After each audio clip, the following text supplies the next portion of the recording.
વલ્લભાધીશ કી જય। આજે આપણે બનાવીશું પાન બેડા। એના માટે જોઈશે પાન, કાતર અને ચૂરી।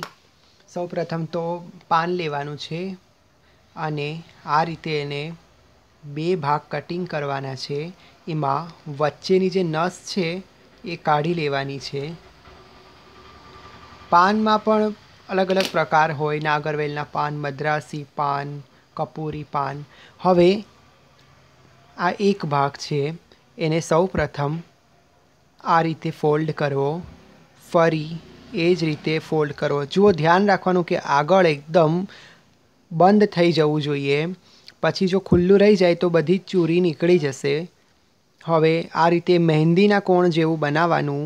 આ ભાગને અંદર વાળી લો। હવે આપણે એમાં ચૂરી ભરવાની છે।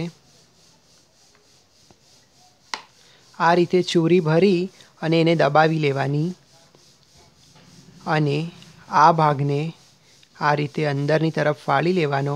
ફરી આ ભાગને આ રીતે વાળી લેવાનો। જો તમારાથી ન રહેતું હોય તો એમાં એક તમે લવિંગ પણ ખોસી શકો। આ રીતે તમારી બીડી ઊભી રહેવી જોઈએ। હવે આ સાઈડની બતાવી દઉં તો પહેલાંમાં આપણે આ બાજુથી વાળ્યું હતું, આમાં આપણે આ બાજુથી વાળવાનું છે।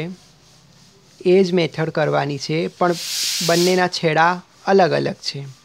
નાથદ્વારામાં તો 4-5 પાન ભેગા કરીને એક બીડો સિદ્ધ કરવામાં આવે, પછી તેમાં ચૂરી ભરવામાં આવે। તેના માટેની એક ચાંદીની શલાકા હોય, જેનાથી આ રીતે આમ શલાકાથી દબાવવામાં આવે કે કોઈ બાજુ પોલી ન રહી જાય। પછી ઉપર 3 કાથાની ગોટી મૂકવામાં આવે અને પછીથી આ રીતે ત્યાં ફોલ્ડ કરે આમ, અને અહીંયા 3 લવિંગ ખોસવામાં આવે।